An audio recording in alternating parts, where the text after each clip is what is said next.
Unfiltered for Friday, February 1st, 2019. I'm Dr. Avis, in for Roland Martin, who has lost his voice this evening. So we hope you get well soon, Roland. First on tonight's show, New Jersey Senator Cory Booker announces that he's running for president. We've got complete coverage from his social media video to his mom, to his first interview on the Tom Joyner-Moni Show, and a look back at his first run for mayor in his hometown of Newark, New Jersey. Next, did the current governor of Virginia, Democrat Ralph Northam, appear in his yearbook page in blackface or Klan robes? We've got the shocking pictures and details later. Republicans say that Democrats' ideas on Medicare for all and taxing the ultra-rich are radical and un-American. Our panel will break that down. And we told you yesterday that Senate Majority Leader Mitch McConnell thinks making it easier to vote is a terrible idea. Today, the Reverend William Barber is here to tell us why McConnell is wrong, really wrong. Also, the jobs report is out today with over 300,000 new jobs. How are African Americans really doing? Well, Dr. Kristen Brody, an economist at Alabama A&M, is here to give the details. Jussie Smollett releases his first statement on the vicious attack that ended with a rope around his neck. We've got that. And we have a scoop on what song Senator Booker may use in his campaign for president. It's time to bring the funk on Roland Martin Unfiltered. Let's go. He's got it. Whatever the biz, he's on it. Whatever it is, he's got the scoop, the fact, the find. And when it breaks, he's right on time and it's rolling. Best believe he's knowing. Putting it down from sports to news to politics. With entertainment just for kicks, he's rolling. It's on go, roll, y'all. It's Roland Martin, yeah. Rolling with Roland now. He's funky, he's fresh, he's real, the best, you know he's Roland Martin now.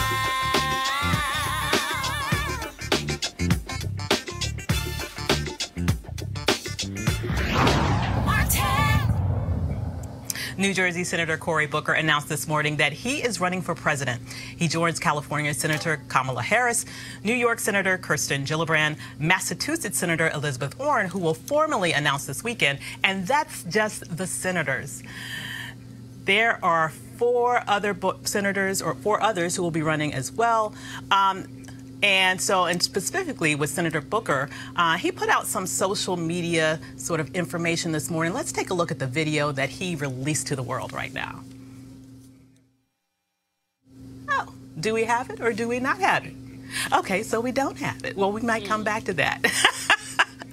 Let's take a look at some footage of him signing his candidate papers with his mother, Carolyn. Do we have that?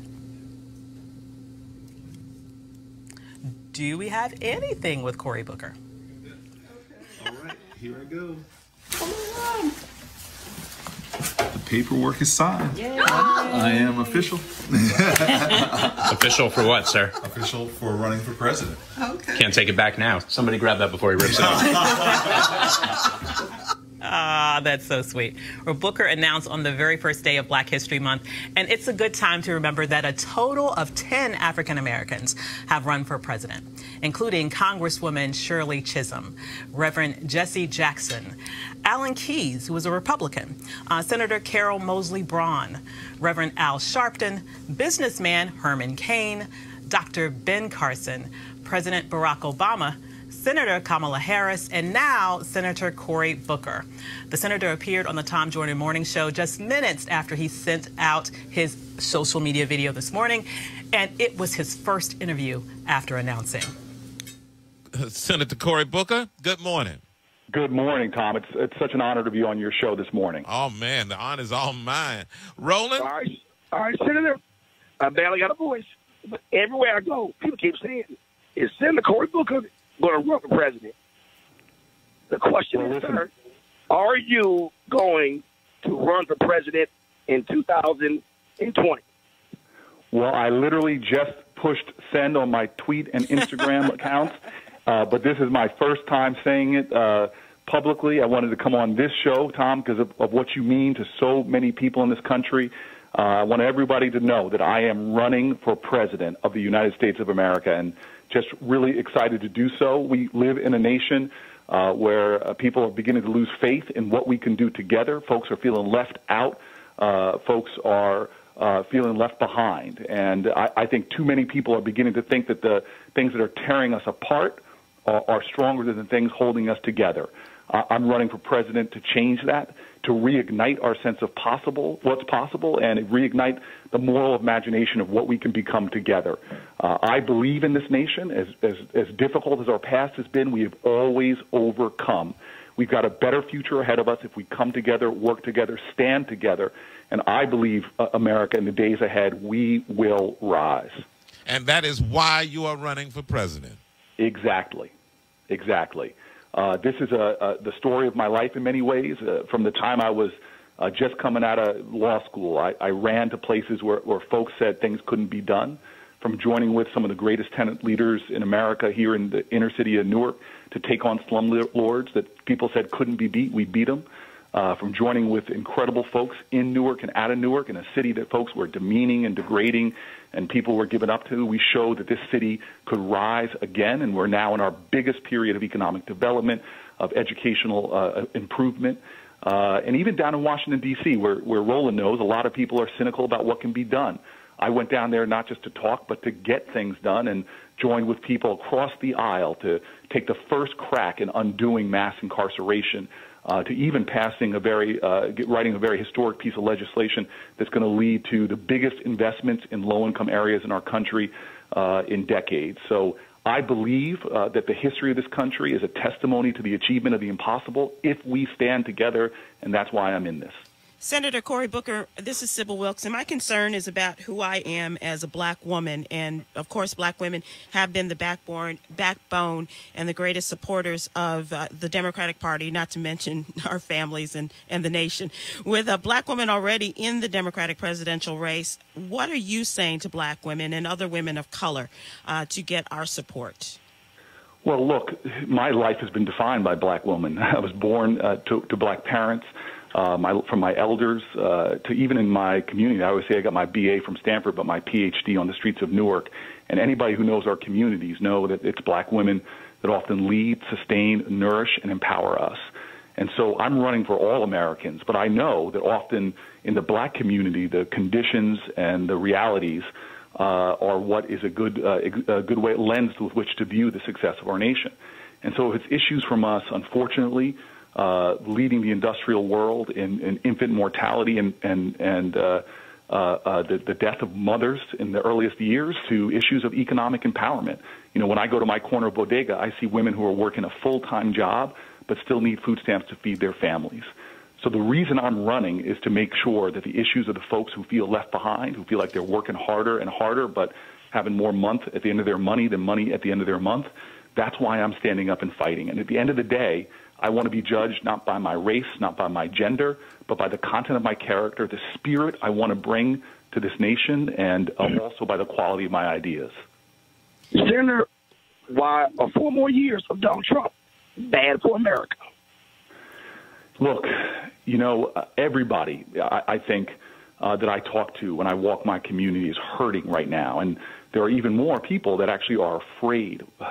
You know, we've seen just a massive increase in hate attacks in our country against so many Americans, whether they're LGBTQ or black folks. And everybody's got to know that I'm running really not to beat anybody. I'm running to unite people, because I know that when we stand together, when we work together, we can rise together. And let me tell you this, we're not going to win this race by showing the worst of who we are, but by the best. And I only know one way, as we were all taught by some of our best ancestors, that you can't drive out darkness with darkness. You got to bring the light. You can't drive out hate with hate. You got to bring the love. And I just think it's time for a more radical empathy for each other in this country, and an understanding that our strength lies in our ability to foster greater unity and to have a revival in this country of a spirit of civic grace. Senator Cory Booker, you also are talking about making this a better nation, and some of the things that you're talking about, that you have been very strong in your proposals of bills, as well as passing them through the United States Senate. And we're talking about, especially about our drug laws, and that's a great concern for a lot of people, and especially the disproportionate sentences against men of color. And can you talk a little bit about that and how you would like to work with the United States House and Senate to change some of those things? Yeah, we all pledge an oath in this country. We literally swear an oath that we are going to be a nation of liberty and justice for all. For the country that professes the ideals of freedom, to have 1 out of every 4 incarcerated people on the planet Earth here in America, to have 1 of every 3 incarcerated women on the planet Earth here in America. This is a cancer on the soul of our country, and it hurts everybody. When our bridges and roads are crumbling, we invest in the infrastructure of prisons unlike any other civilization in humanity, building a new prison every 10 days from the time I was in law school to the time I was mayor of this great city in Newark. And worse than that, you judge a country often by who they imprison. Some nations put journalists in prison. Some nations put political opposition in prison. You go to prisons in America, and you see that we're shuttling in there the mentally ill. We're shuttling in there the addicted. We're shuttling in there the poor. As my friend Brian Stevenson says, we have a nation that treats you better if you're rich and guilty than poor and innocent. And overwhelmingly, as you said, we disproportionately incarcerate black and brown people. That has got to stop. It's hurting us all. And if folk don't think this isn't a national urgency, there's a great university that put out a study that shows we would have 20% less poverty in all of America if our incarceration rates were in line with other nations. We're not making ourselves safer. We're creating more dangerous conditions, more economic instability. We're hurting not just individuals, but families and communities by over-incarcerating folk. And I know from being mayor of Newark that when you put together prison reentry programs, when you take courts that push people out of jail through our drug courts and our veteran courts and our youth courts, that you actually create more safety when you empower lives, when you get people health care and mental health care. And so we have a comeuppance in this country. We could save billions of dollars. We can empower lives. We can change the destinies of a generation yet to come because too many of our children are being shuttled into cages and, God, coffins as well. So I'm committed to this fight. I still remember when I was running for Senate, people were telling me, oh, this isn't a top issue. But I was like, look, I'm not looking for consensus. I'm trying to mold consensus. I don't care if I'm in the richest neighborhoods of New Jersey or the lowest income communities. I'm going to talk about changing our criminal justice system. And that means, doing like Obama did with the 21st Century Policing Group to talk about police accountability with police officers, with community activists, because we can do better there. It means changing our drug laws, ending prohibition against marijuana, which has led, black folks are no different in their usage rates or even the dealing rates, but are almost 4 times more likely to be incarcerated for marijuana. We do not have equal justice under the law. And it means all the way to helping our brothers and sisters when they come home to get jobs. Why do we have a nation that after you've served your sentence, when you come home trying to stand on your feet again, trying to be there for your family, we deny you jobs and business licenses and bank loans and the ability to thrive again? So I believe in redemption. I believe in the goodness of people, and we should show the world what the land of the free can really do in empowering people, not throwing them in holes and cages. And we now have Senator Booker's announcement video ready for you. Let's roll that tape. In America, we have a common pain, but what we're lacking is a sense of common purpose. What's up? Amen.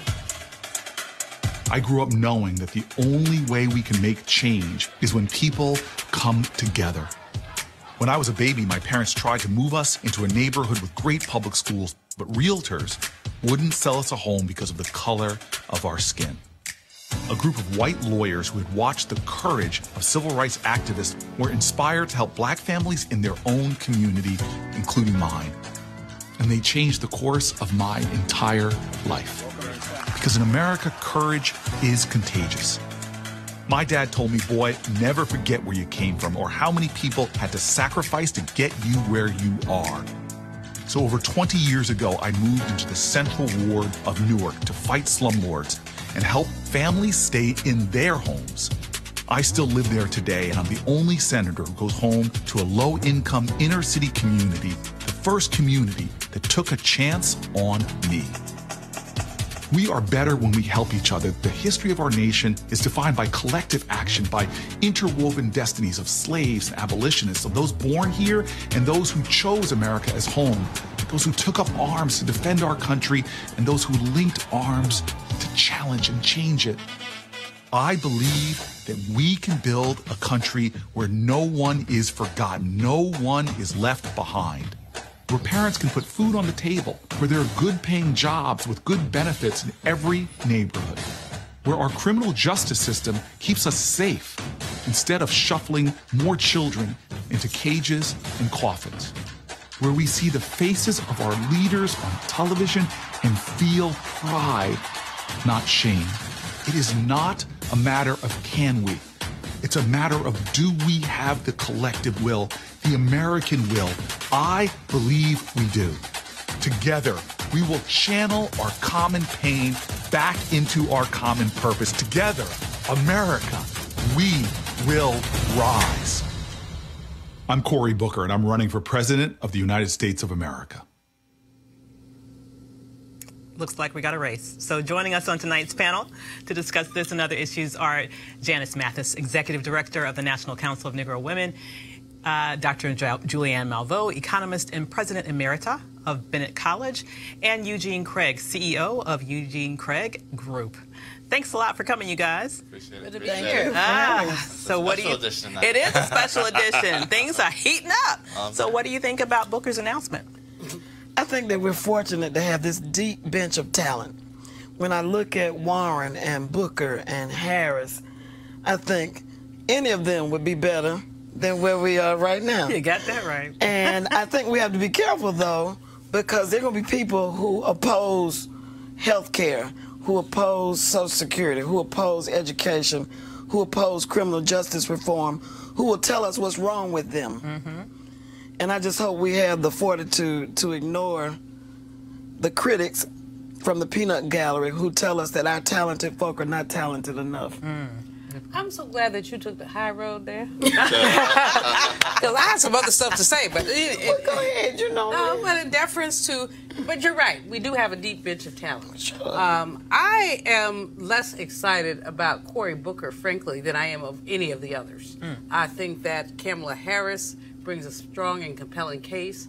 Elizabeth Warren, I love her focus on economic issues, of course, and all of her Consumer Financial Protection Bureau, all of that. Yeah. Although I could whip her for taking a DNA test. Yeah. Deciding that that was a self-imposed wound right there. Yeah. But I love the way that she focused on economic issues, which I don't really see from many of the others. You know, but by the time it's over with, we're going to probably be like the Republicans and have 15 of them. Oh, yeah. But Cory Booker does not excite me. I would just say that. I would just put it out there. He does not excite me whatsoever. I thought his answer on what you think about women was weak. He's got to practice. He's got to do better. But when he started talking about criminal justice and what it means that we have 1 in 3 women who are in prison in this country, that seemed to be coming from his gut. And I think that what people are looking for is authenticity. And that's who he really is. Maybe that's his singer. Maybe so there's Kamala. So there's Kamala, and that's authenticity. I think this brother, you know, he is a how can I put it? He's a media creation from the beginning.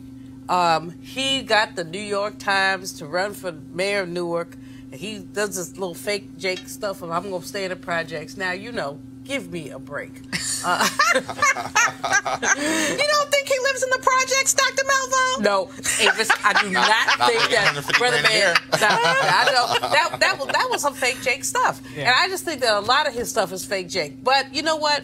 We're going to see all these people come out and play it out, and it's going to be interesting. Yeah. And you know, it's a year before the first primary. Absolutely. So you know, some people are not going to raise money. Some people are going to raise money. And it's going to be, you know, I think for Democrats, it's exciting, except for the presence of that idiot from Starbucks. I stopped, you know, this morning, I walked by Starbucks. I didn't even get my tea. Oh, yeah. I was so bad, I didn't even get my tea. I walked by the Starbucks, went home, and put a tea bag in a cup. Oh. Because that man is cray-cray. Yeah.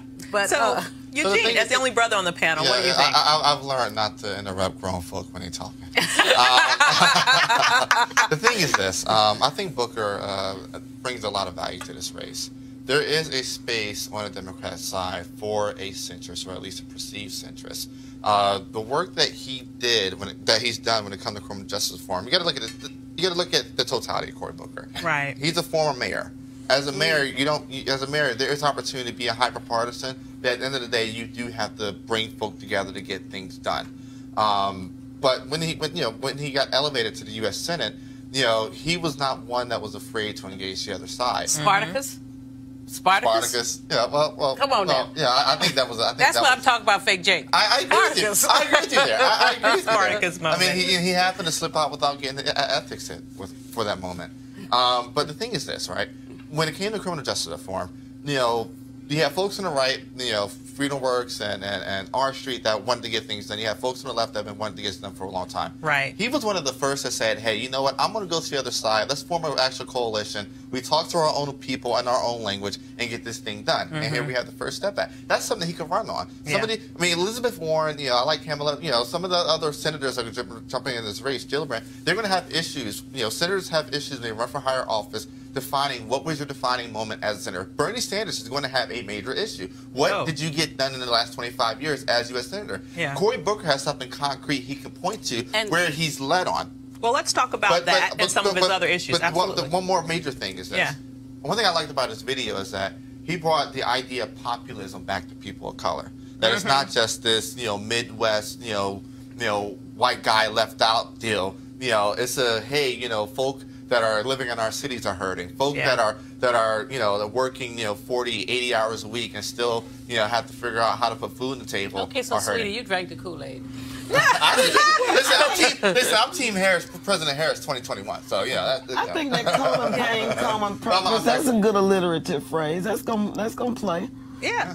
Well, let's kind of go through some of his issues, and let's pull out a few of them. So these are the main ideas that Booker's running on. Criminal justice reform, which is what you just alluded to, maybe his seminal piece so far in the Senate. Legalize marijuana and expunge possessions convictions, I think is a huge thing. I go with a legalized marijuana. Absolutely. And the other half of that is very important too. Dr. J lives in the district. We got to expunge those records as well. I think that's very important. Okay, Medicare. This is very critical here in terms of particularly the difference here between what he is saying and what Kamala kind of fell into the weeds with the other day, right? So he is arguing that we need Medicare open to all, but keep private insurance, all right? He's also arguing for housing tax credits for renters so that they get some similar sort of financial benefit from it in the same way that homeowners do. And he's also an advocate for baby bonds, which is an idea that every child that's born in America gets a $1,000 bond that would grow in value to $50,000 over time that would ultimately work towards in some way reducing the racial wealth. It won't reduce the disparity because everybody gets it. It's a universal program, but at least increase maybe some level of wealth among the African American community. And it will increase access for people, but it does not. But again, fake Jake. So it's going to reduce the wealth gap? No, it's not. It's not going to reduce the wealth gap. Universal if you give everybody $50,000, even Howard Schultz's children would get it, for example. Exactly. Even billionaires' children would get it. So, you know, again, I think that there's some things that he's put on the table that are innovative. Right. Certainly the credit for renters is something that's really important because part of the wealth gap, actually, and if he had better sense, he would sort of hook that into closing the wealth gap, as in, because, you know, 42% of African Americans own homes compared to almost 70% of whites. So if you were able to say that you got a tax credit as a renter, that would reduce some aspect of the wealth gap and make it more accessible for people to purchase housing. Right. So I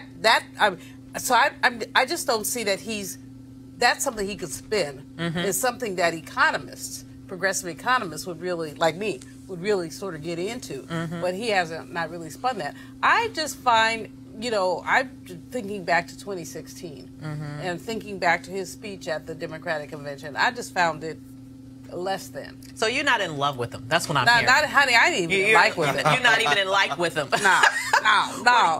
But whereas with Miss Kamala, you know, and she's my Bay Area homegirl, and very excited about what she's doing.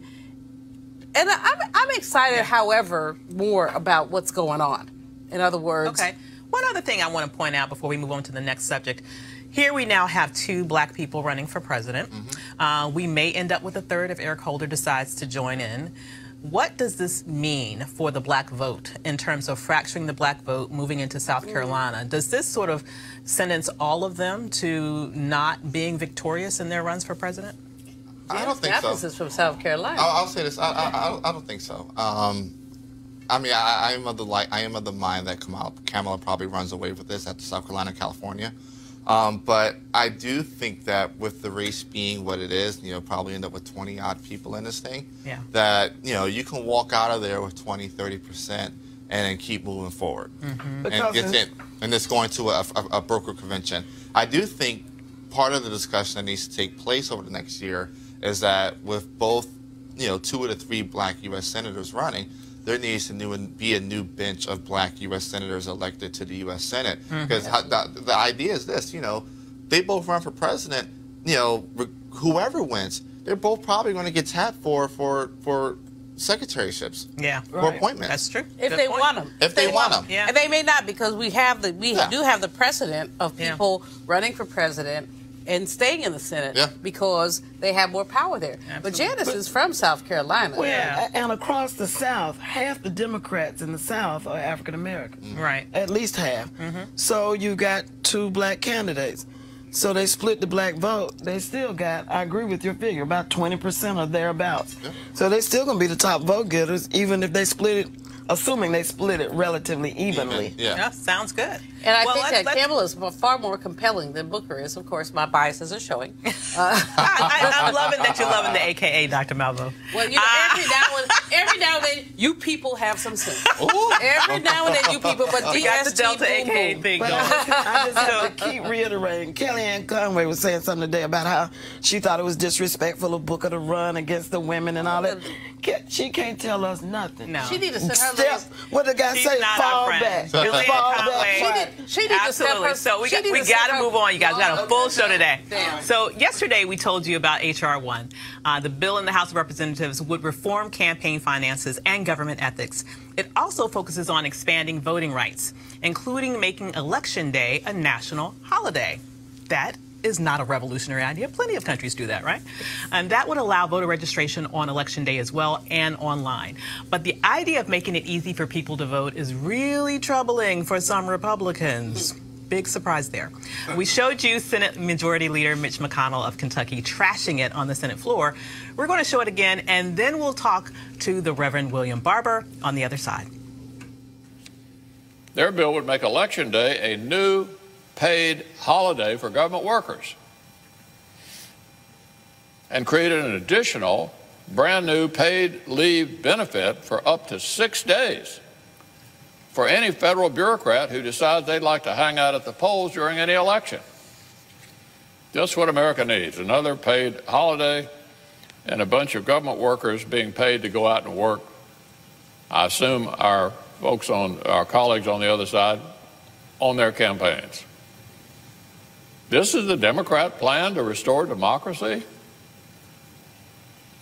A brand new week of paid vacation for every federal employee who'd like to hover around while you cast your ballot?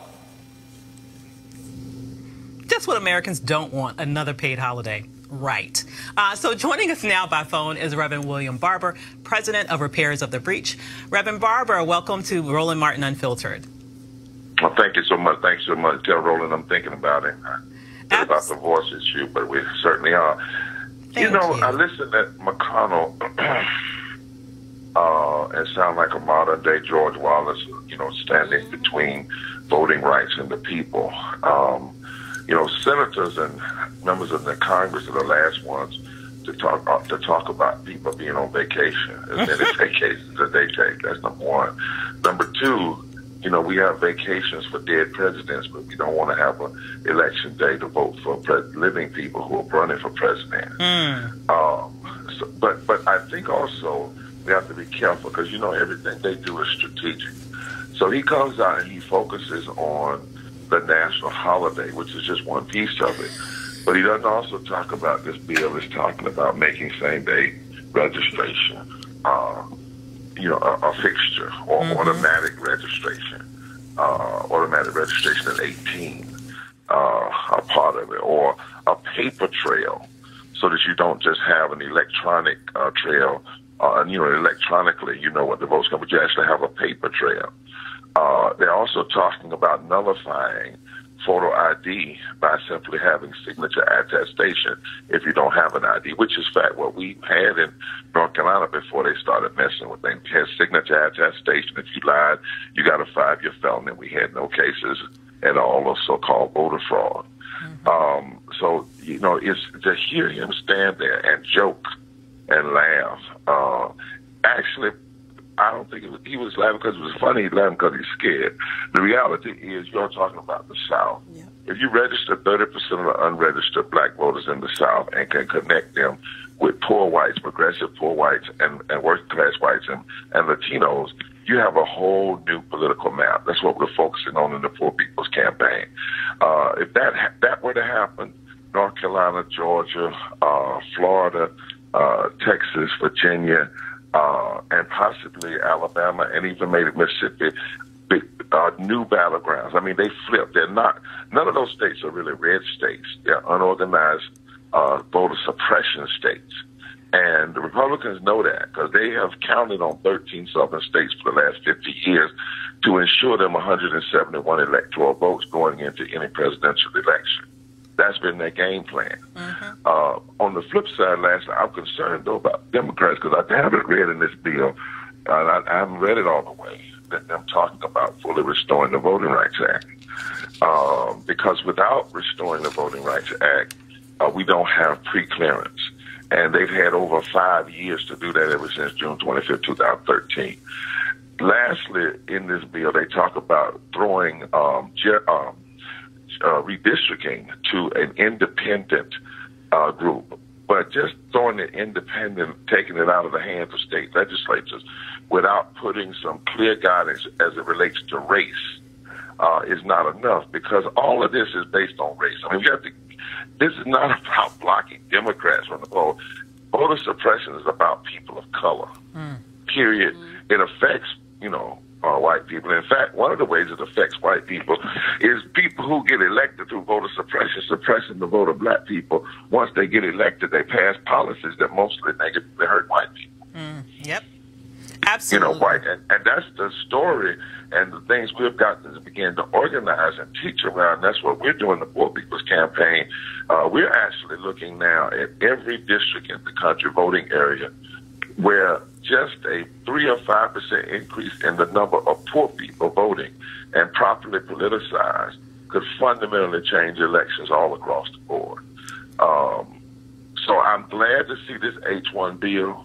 It is an omnibus bill. And I will say this on your show, my biggest prayer and thing I'm discerning is that Democrats are not doing this because they know that they're never going to get it through the Senate. Yeah. You see what I'm saying? Because the reality is everything that's put in that bill, now Democrats should have done it when they had control of both the House and the Senate. You're exactly right. Absolutely. It's way late, and I come from North Carolina. I think Dr. Malvo is up there. People, we won same-day registration and early voting, but it took us 25 years fighting Democrats.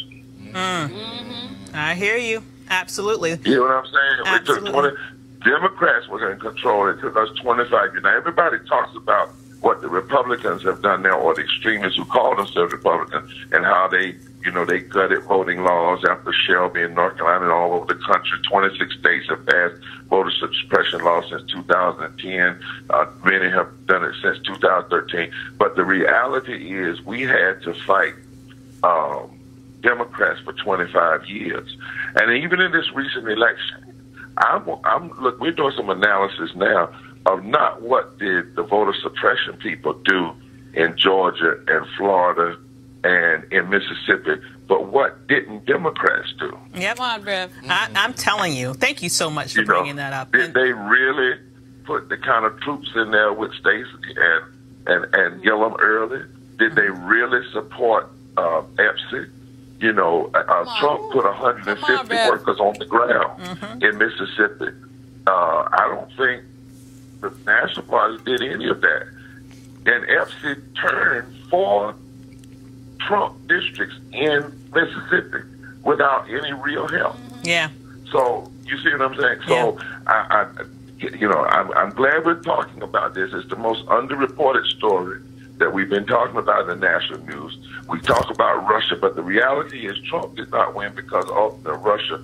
Trump won because of voter suppression targeted at black people, and the ground was prepared long before he was ever a candidate. Absolutely. And we still have a long way to go with rectifying that problem. Thank you so much for joining us today.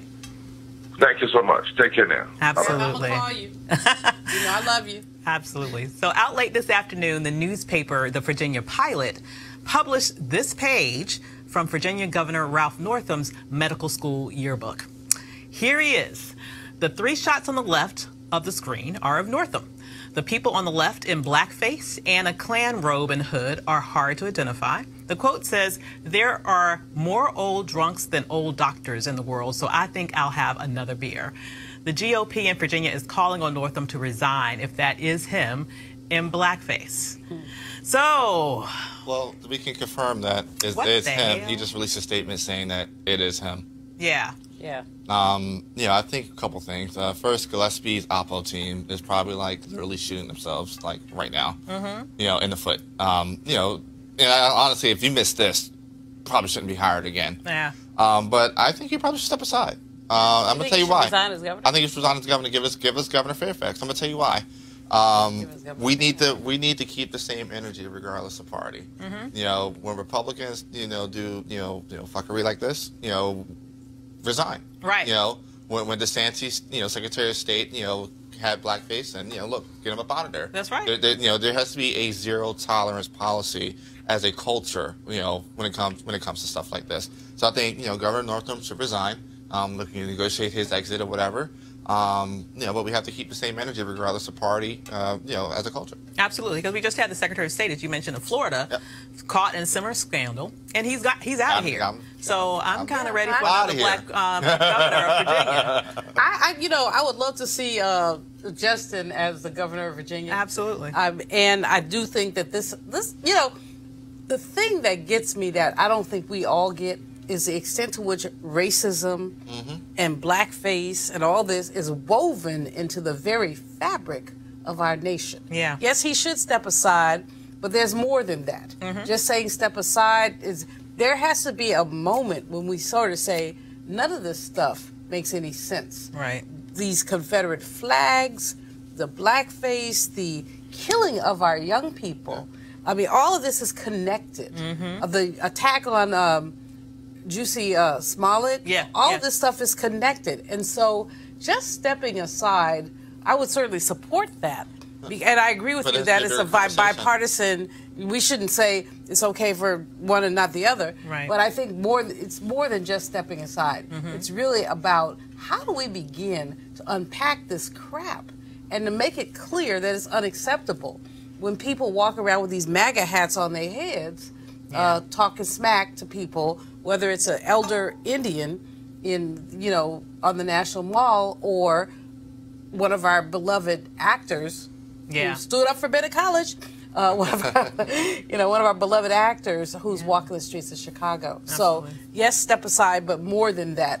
Stepping aside is like putting a Band-Aid on the BS. Step aside and be sentenced to teach 9th grade civics for the rest of his life. Or something. I think of this as a form of 9th grade civics. You talk about our woven into our history.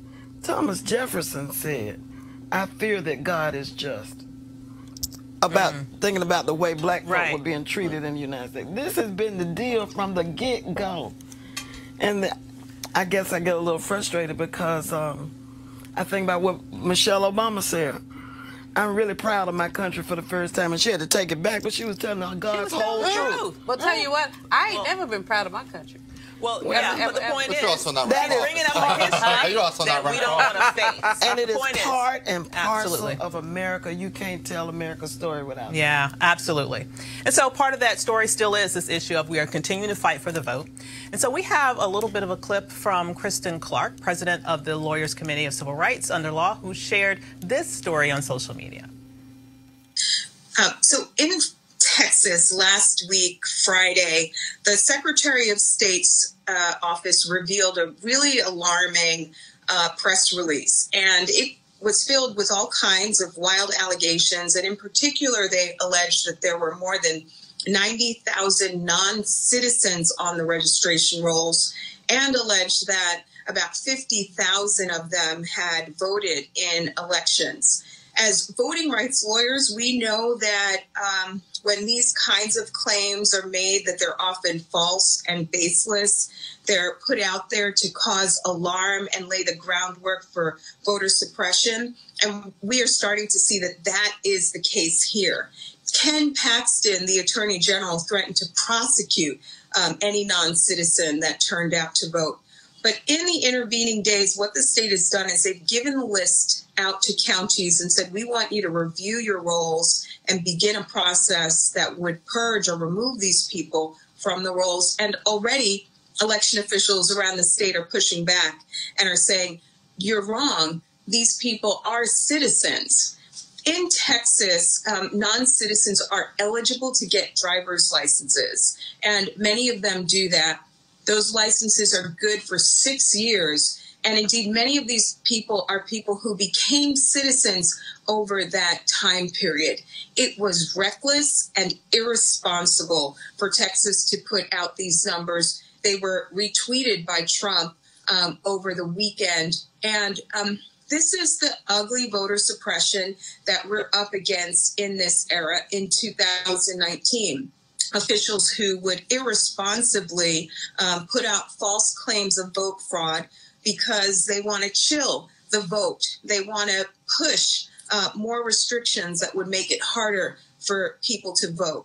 It's important that we fight back against these efforts. And another reminder about why we need Congress to restore the Voting Rights Act now.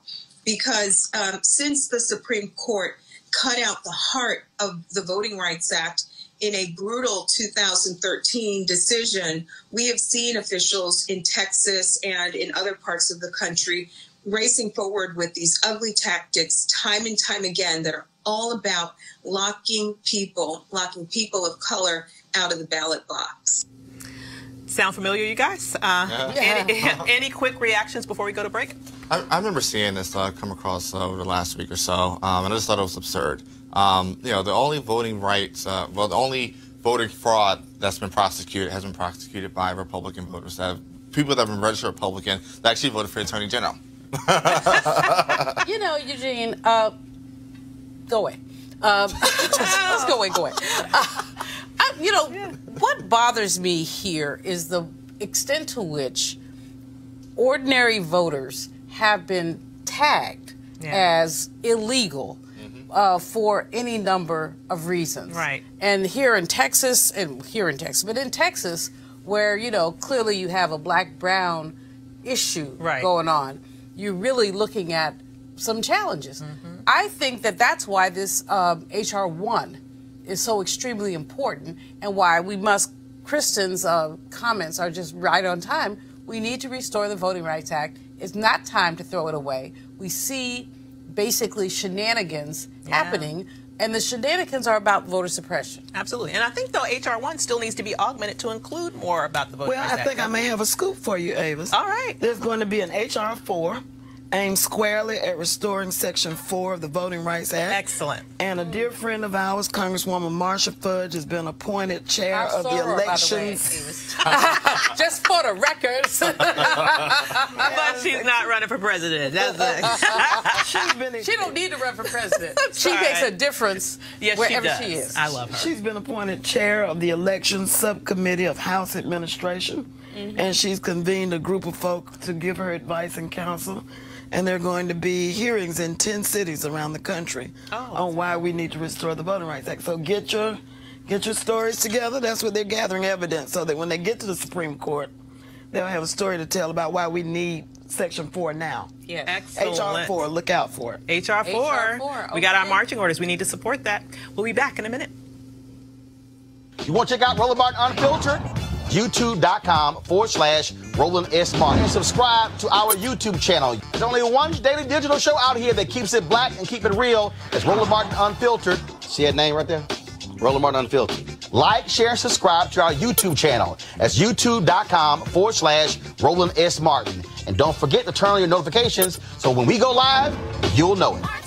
You want to support Roland Martin Unfiltered? Be sure to join our Bring the Funk fan club. Every dollar that you give to us supports our daily digital show. There's only one daily digital show out here that keeps it black and keep it real as Roland Martin Unfiltered. Support the Roland Martin Unfiltered daily digital show by going to RolandMartinUnfiltered.com. Our goal is to get 20,000 of our fans contributing $50 each for the whole year. You can make this possible. RolandMartinUnfiltered.com. So hi, I'm Dr. Avis, back for Roland Martin, who has lost his voice. So we're hoping that he's at home chilling and getting well. Next, we want to talk about the jobs report, which came out today. According to this report, the U.S. economy has added over 300,000 jobs in January. Unemployment rose overall from 3.9% to 4%. But breaking it down for whites and blacks, this is what we see. The white-only January unemployment rate was 3.3%, which was unchanged from December. The black-only unemployment rate was 6.8%, more than double that of whites, up from December's 6.6%. And here to help us understand the report a little bit more deeply is Dr. Kristen Brody, an economist at Alabama A&M University. Welcome, Dr. Brody. Good evening, Dr. Avis. How are you? I'm doing great. So good to have you on the show. So great to see you. So could you? It's good to be here. Wonderful. So could you break down these numbers for us, not just in terms of this month and last month, but what have been the trends recently in terms of black unemployment under this administration? Well, the unemployment rate did go up a bit. We saw that total non-farm payroll employment increased by 304,000, where it was thought that it was going to only increase by 165,000. And as you said, the black unemployment rate is higher, but those numbers can be broken down even further when we look at those numbers by age and race. So for whites, it was 3.5% versus 6.8% for African Americans. But when you look at men, white men is 3.3% versus black men 7.1%. So that number is much higher. Absolutely. For white women, 3.2% versus 5.5% for African American. But the real discrepancy comes with both sexes between the ages of 16 to 19. So for whites, that number was 11.6 versus 20.6 for African American. So there are some real differences when you break down those demographics. Absolutely. And just one other thing to follow up with that. So I'm looking at these numbers just from the last couple of months. You mentioned, for example, that black men unemployment is at 7.1% now. If you go back to November, it was at 5.8%. That's a pretty significant jump for just 2 months, isn't it? It is. It definitely is. And part of that, if you look at December, was the government shutdown, that a lot of the people that were furloughed claimed temporary unemployment.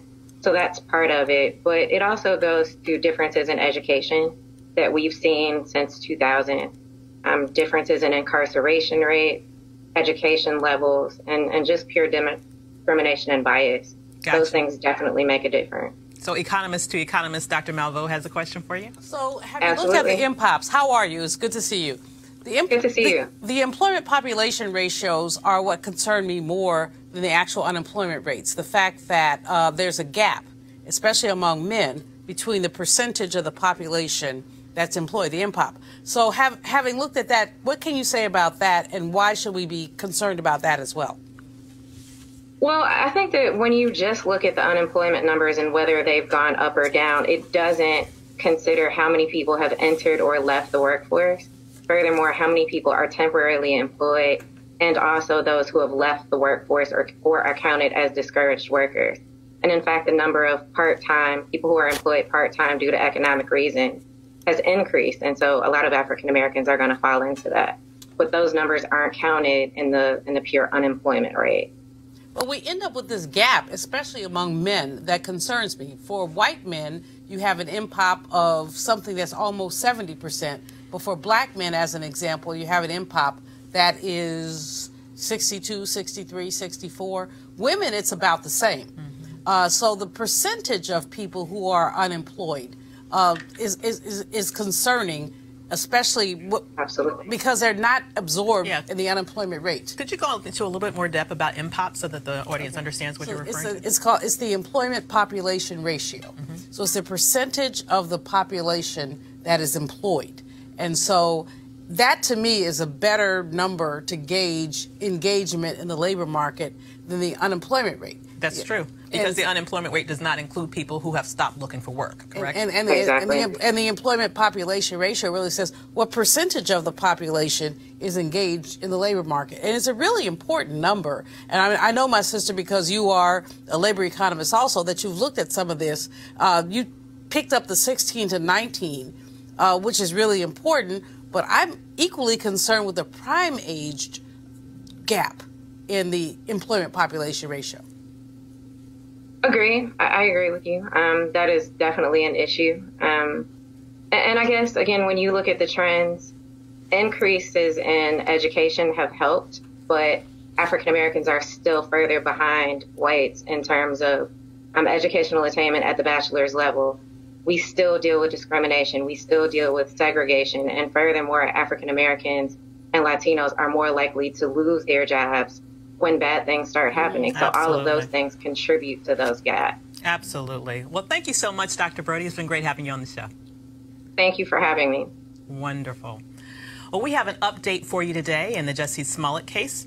Smollett is finally speaking out about the incident that took place on Tuesday when he was attacked by two men who made racial and homophobic slurs. He released a statement today to Essence saying he is completely cooperating with police. The statement reads, "Let me start by saying that I'm okay. My body is strong, but my soul is stronger. More importantly, I want to say thank you. The outpouring of love and support from my village has meant more than I will ever be able to truly put into words. I am working with authorities and have been 100% factual and consistent on every level. Despite my frustrations and deep concern with certain inaccuracies and misrepresentations that have been spread, I still believe that justice will be served. As my family stated, these types of cowardly acts are happening to my sisters, brothers, and non-gender conforming siblings daily. I am not and should not be looked upon as an isolated incident. We will talk soon, and I will address all details of this horrific incident, but I need a moment to process. Most importantly, during times of trauma, grief, and pain, there is still a responsibility to lead with love. It's all I know, and that can't be kicked out of me. With love and respect and honor, Jussie Smollett." Wow. Just love his spirit. Love his spirit. Absolutely. We have to take a quick break right now. We'll be right back.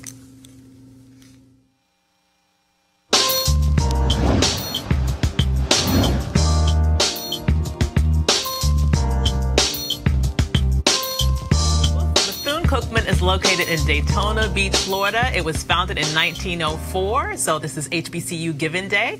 Notable alumni include A. Philip Randolph, Yvonne Scarlett Colden, James Bush III, Rasheen Mathis, and Nick Collins. To support this HBCU, we're going to ask you to go to cookman.edu. We've been telling you also that Bennett College needed to raise $5 million by today. Well, the good news is they did it, fueled by a last-minute gift of $1 million from nearby High Point University. Wasn't that sweet? That's kind of cool. Here's the president of High Point announcing the gift. Dawkins, will you come up here for just a second? High Point University, ladies and gentlemen, on this evening wants the world to know that we're not going to let Bennett suffer in any way. We're going to see to it. The future looks bright. And so High Point University today is going to offer a challenge. A challenge good for the next 48 hours, between now and Monday morning. High Point University today announces that we are providing for Bennett a gift, an investment in the amount of $1 million.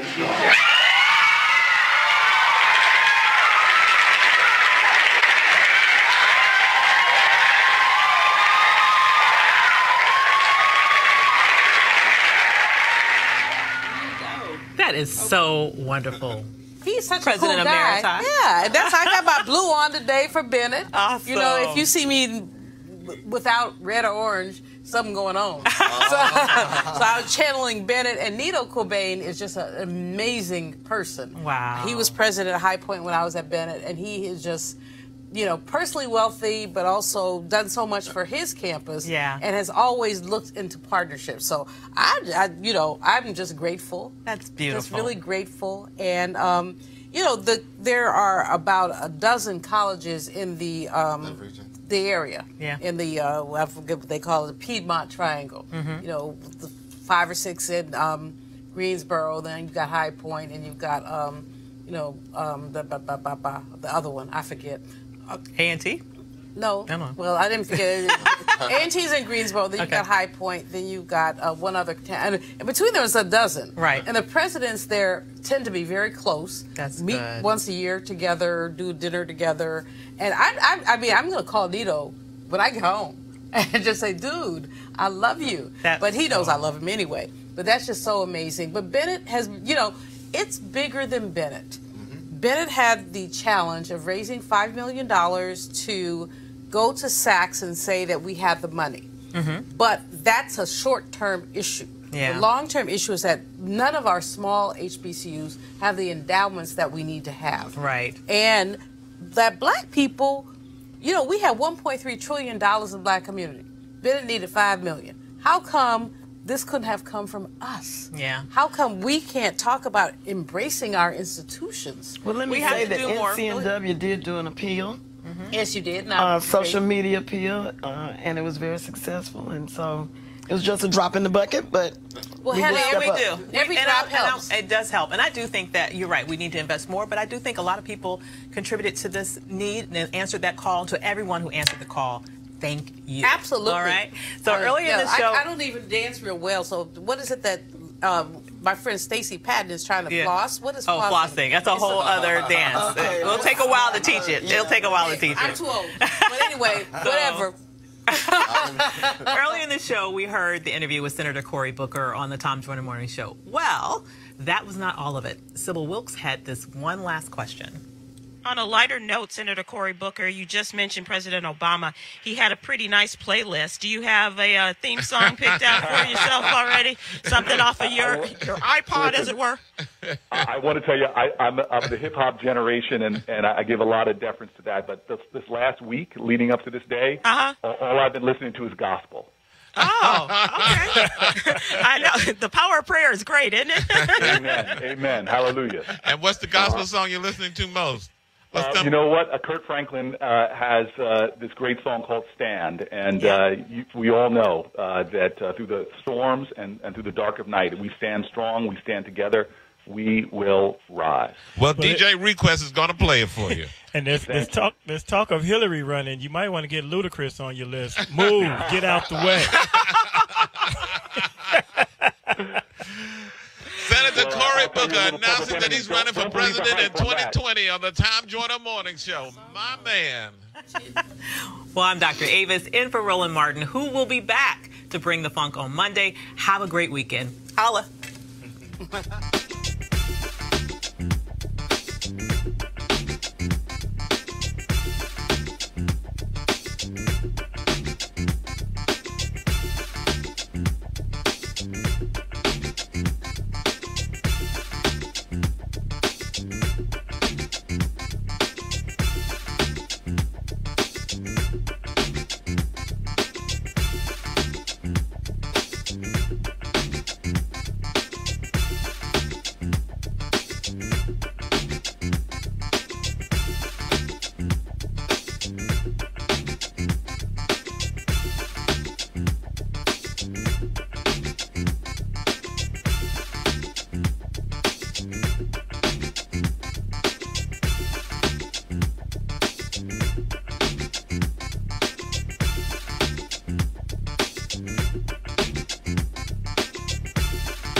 Hey fam, want to check out Roland Martin Unfiltered, the blackest show on all of digital, cable, and broadcast. Check out our audio podcast. There's only one daily digital show out here that keeps it black and keep it real. As Roland Martin Unfiltered. Press play. You want to support Roland Martin Unfiltered? Be sure to join our Bring the Funk fan club. Every dollar that you give to us supports our daily digital show. There's only one daily digital show out here that keeps it black and keep it real. As Roland Martin Unfiltered. Support the Roland Martin Unfiltered daily digital show by going to RolandMartinUnfiltered.com. Our goal is to get 20,000 of our fans contributing $50 each for the whole year. You can make this possible. RolandMartinUnfiltered.com. You want to check out Roland Martin Unfiltered?